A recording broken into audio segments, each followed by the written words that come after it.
Hey guys, it's Trill again, and it finally happened. After 1 year of waiting, the new operation is finally out. We have the Operation HYDRA. It is 4 AM in Germany right now. Mr. Tweeter just called me on my mobile phone telling me that the new operation is out. And I cannot tell you how tired I am, but yet I'm so excited that this finally happened. For those of you who are not interested in reading all of this on your own, I will briefly go through the changes for you guys and tell you everything there's worth knowing about the new operation without you having to read all that crap on your own. So basically the new operation is called Operation HYDRA. It is going to be playable until September or through September, so I guess until the end of September, but how it was until now, every operation was like continued for like 1 or 2 extra months, so I guess that's gonna happen. You can buy the access pass for $5.99. In euros it's €5.60. And with the new Operation HYDRA we not only do have a bunch of new missions and maps, but also a new case. I'm gonna start with that now. It is called the Operation HYDRA case, and we will briefly look through these skins right now. Starting with the blues, we have some pretty standard blue skins, I would say. I'm quickly gonna go through all these until I hit something that really stands out for me. So these are the blues. We do have a pretty nice M4A1S in there. It's called the M4A1S briefing right here. The USPS blueprint is also not that bad. Then for some reason we move on with the coverts. We do have a Japanese or Chinese styled AWP. It's called AWP, probably gonna pronounce that totally wrong, Oni Taiji. So for those of you who really like Japanese and Chinese stuff, that's probably gonna be cool for you. Then we have a 5.7 Hyper Beast, which is pretty cool. I'm a big fan of the Hyper Beast collection, so that's a cool skin to have. A M4A4 Hellfire, which I personally really like. I think that's a super cool skin with a devil on there. A Galil AR Sugar Rush. Actually pink dual Berettas Cobra Strike. Actually some pink dual Berettas Cobra Strike, these are called. And then for the purpose there's a Scout, a P90, a P250 Red Rock, P2000 Woodsman, and that's it. So for the skins, it's a decent case, I would say. I'm not that big of a fan of this AWP right here. I do like the Hyper Beast 5.7 and the M4A4 Hellfire though. But now let's move on to the stuff that comes with this operation right now. So basically there are a bunch of new casual and competitive modes that you can play with this operation now. When you buy the access pass, you will once again get your Operation HYDRA coin, which you can level up. As always, you will start with a bronze, and this time you will not only be able to get it to silver and gold, but there's also a special diamond rank that you can get for your Operation HYDRA coin. Then there's also the Operation Journal with your friends leaderboard, and you can gain extra XP and get special operation weapon drops. Then we also have the new Operation HYDRA events. These are basically some new unique game modes that are available for a week at a time that you can play with your friends, solo queue, or in competitive matchmaking. These are going to be playable for every CSGO player there is, so you don't really have to get the access pass to play those. But if you do have the access pass, you will get additional XP and make the progress toward your upgraded coin a lot easier, of course. So let's have a look at the Wingman mode.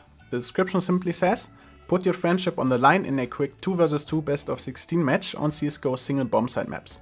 If you have followed the HGC Invitational tournament a few weeks back, you will know what this is about. Instead of playing on the whole map though, there's only gonna be one bomb site available, let's say bomb site A of D Mirage, and you either spawn on the counter-terrorist side to retake the bomb site, or you play on the terrorist side to defend the bomb basically. So that's pretty much a pretty cool 2 vs 2 mode that has been requested for a long time already, I think. After that we have the Weapons Expert mode, which you can play in competitive matchmaking. The description says, how deep is your weapon pool? Play a 5 vs 5 best of 30 match with a twist. Once you buy a weapon, you cannot buy it again for the rest of the match. Coordinate with your team, grind the enemy out of weapons, and try to keep your best options available. I think this is a super cool idea and I'm really excited to play this. Let's say on the terrorist side you buy the AK-47 in the 3rd round. I guess if you survive the round with your AK-47 you are gonna be able to continue playing, but you are not gonna be able to rebuy it if you die with your AK in hand. That means for the rest of the whole match you are not gonna be able to buy or play the AK-47 unless one of your teammates drops it to you. Let's say then you buy the AWP, the Galil, like the main weapons you play on the terrorist side, but you die with those and you will not be able to buy these again. You have to play weapons that you probably would never buy in a competitive matchmaking usually, and I think that's gonna be super exciting to see how that plays out. Basically bringing something very new and cool to the table, and I'm really excited about this. I definitely want to hop into a game right now and try this out. For these 2 new game modes, there's gonna be a new ranking system, which is gonna be called the HYDRA competitive skill group. And basically you can rank this up, so there are gonna be 2 different type of ranks. You will of course keep your global elite, gold, nova, silver or DMG rank or whatever it is. But if you decide to play one of these 2 game modes, there's gonna be a new ranking system, which is gonna be called the HYDRA competitive skill group, and you can just rank this up. And I guess after 1 or 2 weeks, everyone will have their set skill group, and it's gonna be evened out and probably gonna be fair to play as well. I hope so. Then there are also gonna be different type of war games, which are basically the classic game modes that we know, classic casual, deathmatch and so on, but also with a twist. For the casual game mode, we have the heavy assault suit, and this will basically allow you to play the casual game mode, but in the buy menu you will find the new armor suit that you see right here, which is gonna give you a lot of extra XP, and you will basically be a tank in the game. Then we also have a new mode for deathmatch, which is basically headshots only servers, which is pretty cool. Then there's the Hunters Gatherers mode, in which you will have to kill enemies, which will then drop one of these stock tags that you will have to collect. And together with your team you want to collect and recover these stock tags, and in the end the team with the most points will win. After that we have the Step Step Zap, which is basically a game mode that only allows you to play the Zeus, grenades and the knife, which is aimed to improve your close range skills in the game. Then there's also the Flying Scoutsman game mode. This one is pretty much comparable with the old Scout Knives map, and for those of you who have never heard about this, basically you are only allowed to play the knife and the scout, the gravity is gonna be turned down on the server and the accuracy up, and you will basically just be jumping around with a scout in hand and trying to get some cool mid-air kills with this gun. And last but not least, there's the Trigger Discipline mode, which is gonna punish you for bad aim. What that means, you will actually lose health if you miss your shots, so you really want to be careful and really think about which shots you want to take or not.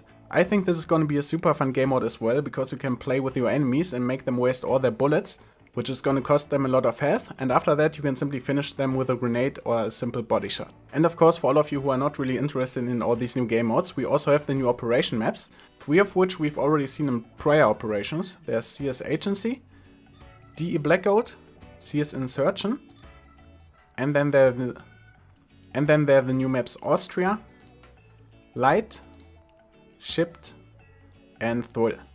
I actually played Austria and Thul before, and I must say these are 2 pretty cool maps, so I'm really excited about playing these in competitive matchmaking now. And of course you also get your Operation HYDRA journal, where you can keep track on all of your stats, and a new Guardian campaign, which is gonna be a full co-op campaign this time, and I'm really looking forward to play this with a friend. So these are the main things that are worth knowing about the new Operation HYDRA. Let me know what you think about this. Thank you guys for watching. I'm gonna head off to bed now finally, and I will see you guys in the next video, which is gonna be a big Operation HYDRA case unboxing on Sunday.